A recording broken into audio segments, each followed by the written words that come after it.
take action. Not hasty if it isn't required, but don't lose much time.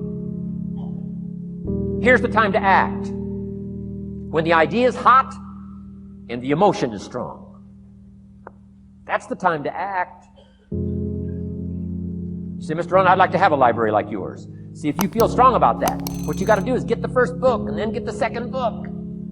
Before the feeling passes and before the idea gets dim, action pronto, action immediate, action as soon as possible. Because if you don't, here's what happens. We call it the law of diminishing intent. We intend to when the idea strikes us. We intend to when the emotion is high. But now if you don't translate that into action fairly soon, now the intent starts to diminish. And a month from now it's cold. A year from now, can't be found. So act. Set up a discipline when the emotions are high and the idea is strong and clear and powerful. That's the time to set up the discipline. Somebody talks about good health and you're stirred. Say, right, I need to get a book on nutrition. Get the book before the idea passes and before the emotion gets cold. Go for the book. Start the library. Start the process. Fall on the floor. Do some push-ups. Action. Got to take action. Otherwise, the wisdom is wasted. Otherwise, the emotion soon passes. Unless you put it into a disciplined activity. Capture it. Disciplines is called how to capture the emotion and how to capture the wisdom and translate it into equity. Disciplines. Now, here's what's important about disciplines. All disciplines affect each other. In fact, here's a good philosophical phrase. Everything affects everything else. Nothing stands alone. Don't be naive in saying, well, this doesn't matter. I'm telling you, everything matters. There are some things that matter more than others, but there isn't anything that doesn't matter. We all pity the man who says, well, this is the only place I let down. Not true. Key to take home. Every letdown affects the rest of your performance. This is part of the educational process on personal development. If you don't take the walk around the block, you probably won't do the apple a day. If you don't do the apple a day, you probably won't start building your library. If you don't build your library, you probably won't keep a journal, and you won't take pictures, and you won't do this, you won't do wise things with your money, won't do wise things with your time, won't do wise things with your possibilities and relationships, and the first thing you know, 6 years of that accumulated, and we say you have messed up.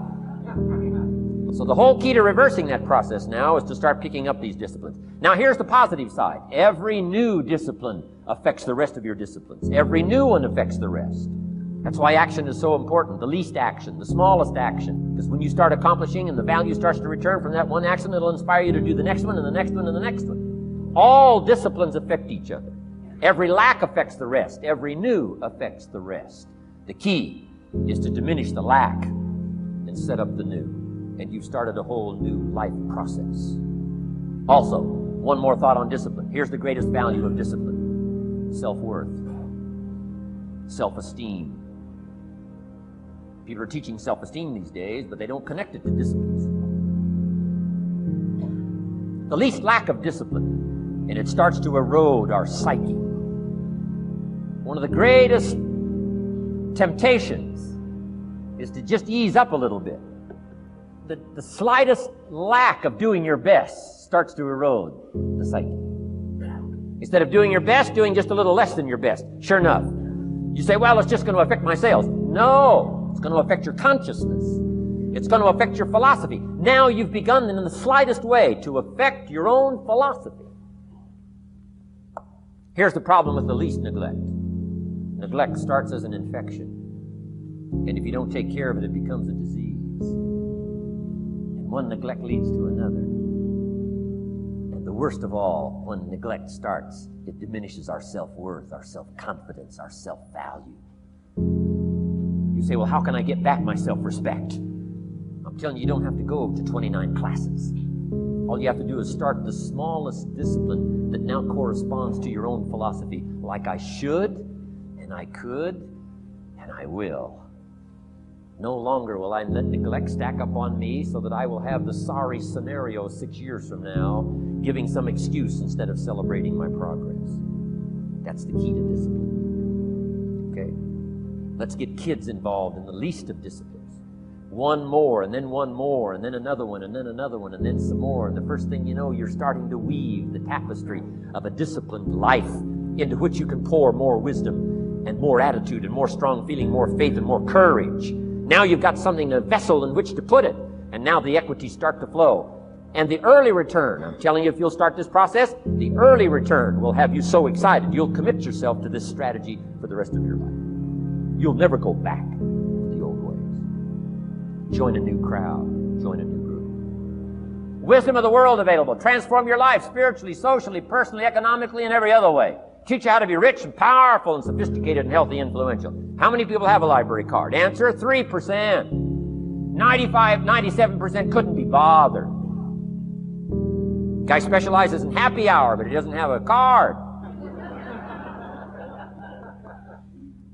And now readily and quickly blames the government, blames his company, and blames policy, and blames the pay scale. When if he only knew, if he joined the 3%, here's my advice to you today. Walk away from the 97%. Don't talk like they talk. Don't act like they act. Don't go where they go. Don't specialize in what they specialize in.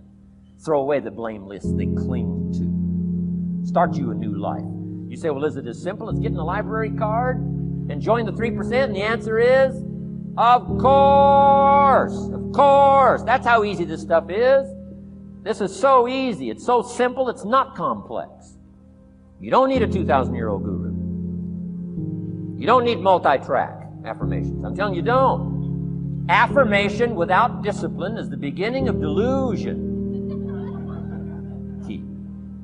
Don't let somebody sweep you into some contrary way to nature itself says, unless you labor the miracle of the seed and the soil and the seasons and God and all the other stuff that's available, sunshine and rain, that's not available to you by affirmation. It is only available to you by labor. Let's teach our kids the simple ways to transform their health, number 1. Their economics, number 2. Their ability to communicate, number 3.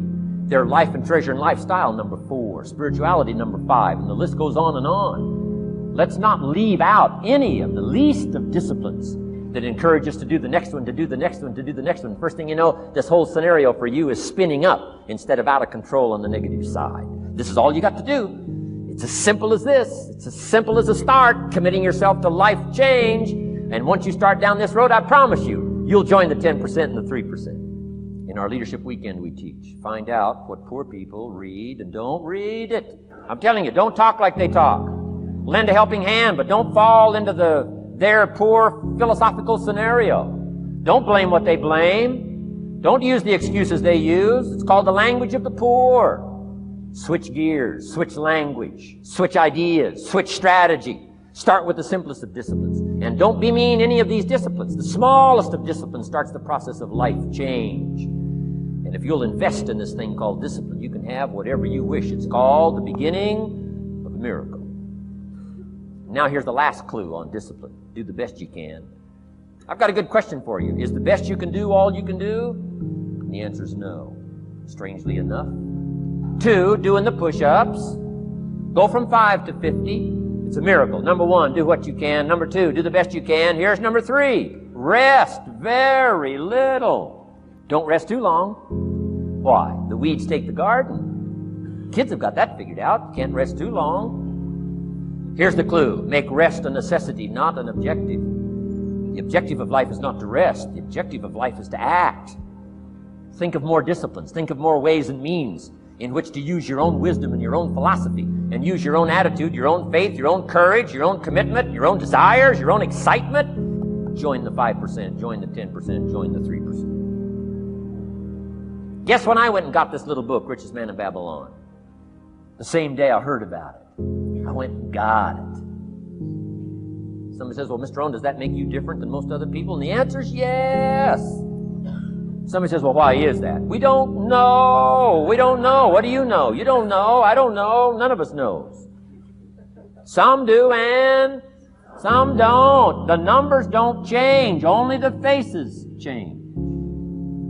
From those who get in on a seminar like this, listen to a dynamic sermon, read a book, listen to some cassettes, take seriously the next conversation of a friend who wants to level with you, and do something about it. You can walk away from the 97% and not live there anymore. Because if you don't, the next 6 years of your life will be like the last 6. Mr. Shove said to me, Mr. Rohn, 6 years now you've been working. I'm telling you, the next 6 years of your life is going to be like the last 6 unless you take advantage and start making these personal changes. I made the changes, totally revolutionized my life.